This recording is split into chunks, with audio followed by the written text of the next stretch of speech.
ఇప్పుడు present Jubilee election జరగబోతుంది కదా, ఎవరు గెలుస్తారంటారు అక్కడ? బీఆర్ఎస్ఏ రావచ్చు మినిమం.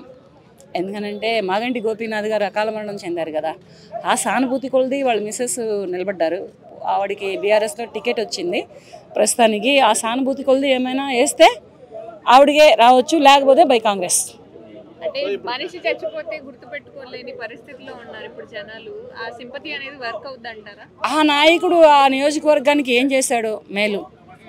అప్పుడు అతను ఉన్నంతకాలం 9 ఏళ్ళు ఉన్నారు కదా, ఈ 9 ఏళ్లలో ఈ 10 సంవత్సరాలలో అతను ఆ నియోజకవర్గానికి ఎక్కడ మేలు చేస్తే అక్కడ అతను వస్తారు. లేదనుకో ఇక ప్రస్తుతానికి వస్తే కాంగ్రెస్ రావచ్చు. కాంగ్రెస్ నుంచి నవీన్ కుమార్ యాదవ్ గారు ఇప్పుడు టికెట్ అనేది కన్ఫర్మ్ అయిపోయింది.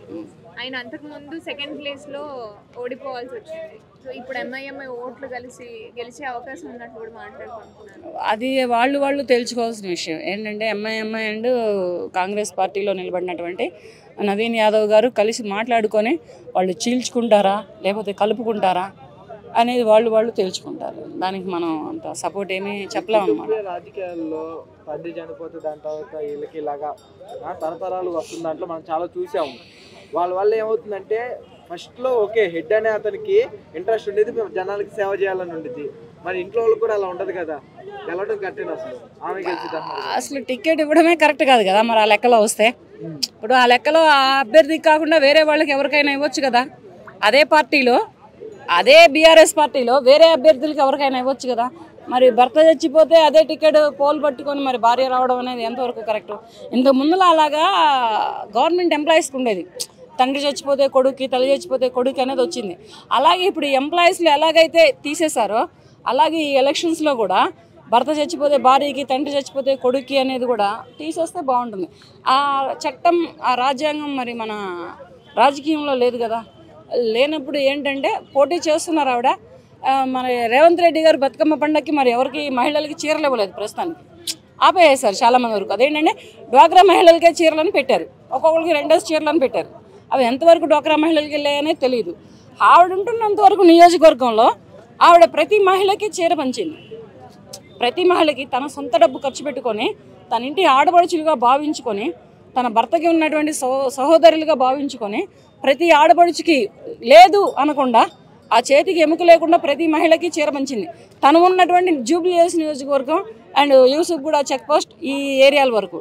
అలాగే మరి ఆవిడ అంత పంచింది కనుక మహిళలందరూ కలిపి ఆ చీర కట్టుకొని మరి ఓటు వేసి ఆమెను గెలిపిస్తారా, లేకపోతే కాంగ్రెస్లో నిలబడినటువంటి నవీన్ యాదవ్ గారిని గెలిపిస్తారా అనేది ఎలక్షన్ ఆఫ్టర్ తెలుస్తుంది అన్నమాట. అంటే ఇప్పటి వరకు బీజేపీ పార్టీ నుంచి ఎవరు ఏంటి అనేది కూడా ఇంకా కన్ఫర్మ్ చేయలేదు.